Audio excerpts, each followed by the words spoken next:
Good morning, good afternoon, good evening, everybody. Welcome back to the channel and welcome to the Season 4 premiere of the classic wrestling series. Yes, we are kicking things off with a blockbuster of a pay-per-view for our first episode of the season. And we are going to be watching Fastlane 2016. The main event is Roman Reigns versus Dean Ambrose, now Jon Moxley, and Brock Lesnar.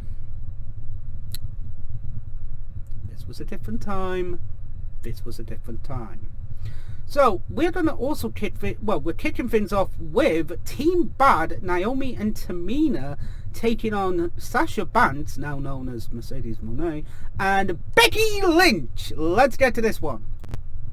So we just had Team Bad and taking on Becky Lynch and Sasha Banks, the former Mercedes Moné, and this actually wasn't too bad as an opening contest. This was entertaining. I liked it. I thought it was a good opener.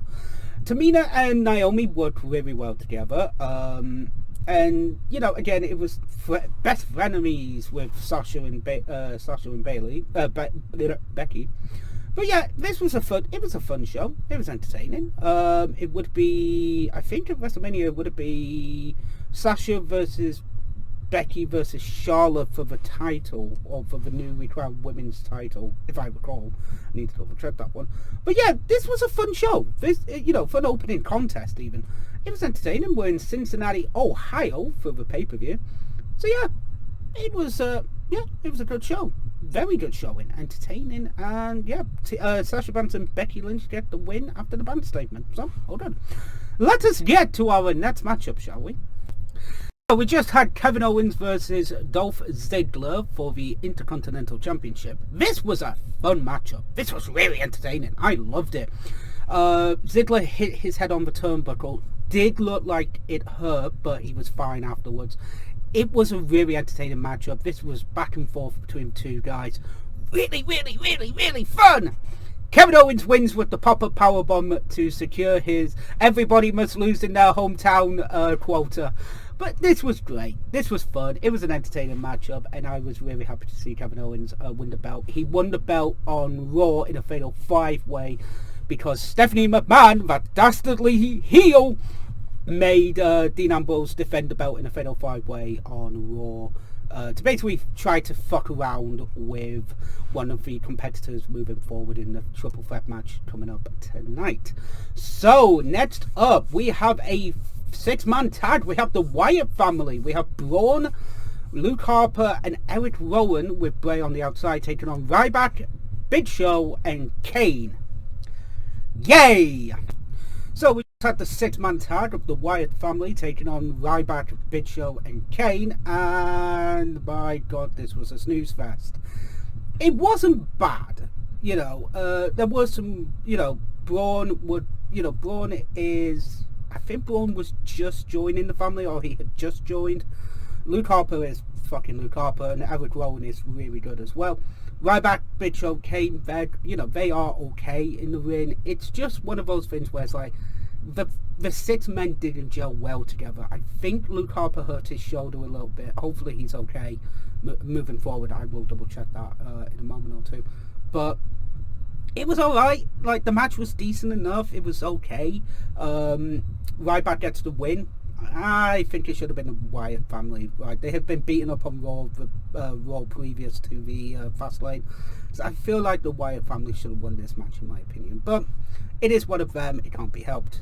So we currently have Roman Reigns and Dean Ambrose talking about the main event tonight and how they're going to go up against it. And JoJo makes an appearance as a backstage interviewer. Oh, good. So yeah, let's carry on and let's see what our next matchup is going to be.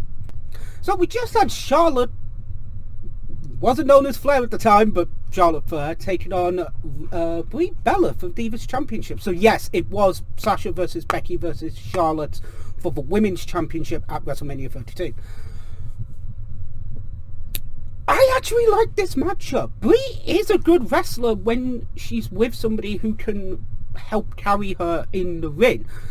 I'm not saying that she can't carry herself, but if she has somebody who can help her hide some of the imperfections of her style, she is a really good person to wrestle with. And you know what? This match was entertaining. It was fun. The crowd were behind her because this was when Bryan had full-on retired from WWE at this point due to injuries and stuff. So she was, you know, tribute to Bryan and all that. But this was fun. This was a really entertaining matchup. It was brilliantly timed.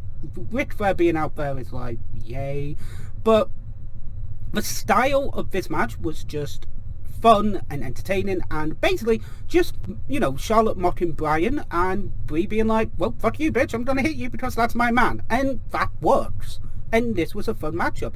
Flair does retain the belt via the figure 8 leg lock, but there was a moment, just a smidge of a moment that I thought Brie was going to win the belt. And you know what? That was good enough for me. It was entertaining as all hell. So we will go to our next matchup, and I don't know what it is. It's a rubber match. So let's see. It's AJ versus Jericho. Oh God, it's Jericho versus AJ. This match happens at Mania as well, if I recall, the opening contest. So let's get to this one. So we just had AJ versus Jericho. This was a fun matchup. This is AJ's first one-on-one pay-per-view matchup. And this was entertaining. Like, there was a few near falls with Jericho possibly winning, AJ possibly winning, but then the calf crusher comes in and Jericho taps. It was amazing. This match was really fucking good. My God, this was entertaining as all hell. Just absolute beast mode. Just brilliant matchup, absolutely entertaining, and just overall really fun match to just portray Jericho and AJ, really AJ in general, because he debuted at the Rumble, so this is his first one-on-one match on pay-per-view. So yeah, this was fucking amazing, absolutely awesome.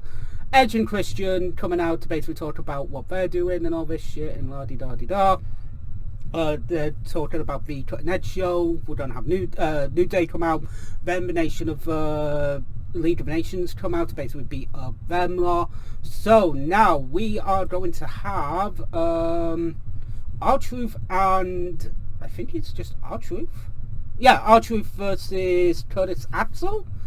So let's watch this. Could be fun.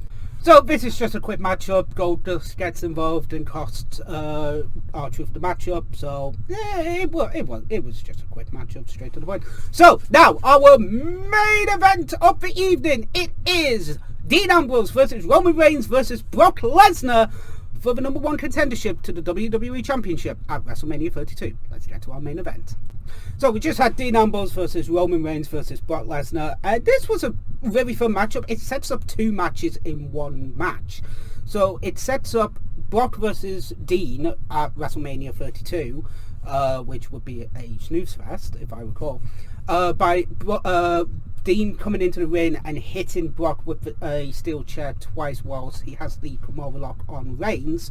So then Reigns can spear Dean for the 1, 2, 3, and it sets up obviously Triple H versus Roman Reigns for the WWE World Heavyweight Championship. This was a fun matchup. I mean, Roman's getting booed because he won the match and he's supposed to be a babyface, but it's one of them things, you know, he would be booed properly when he comes back in 2020 after his, after leaving the company for a little bit due to COVID and obviously Roman Reigns, Joanna Wahi having cancer and stuff like that. So it's one of those things where it's like, he was supposed to be the face going into this match. He was booed. Triple H is the heel, but he gets cheered. It's mismatch. It's Texas. It's one of those things. But this was a fun, entertaining matchup. Yeah, it sets up 2 in 1, and yeah, it's all good. So what did I think of Fastlane overall in 2016?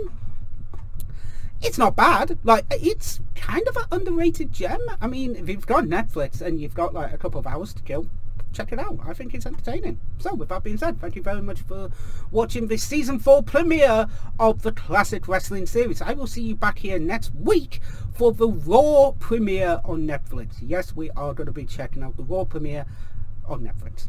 So with that being said, thank you very much for joining me again, and I will see you soon. TTFN. Ta-ta for now.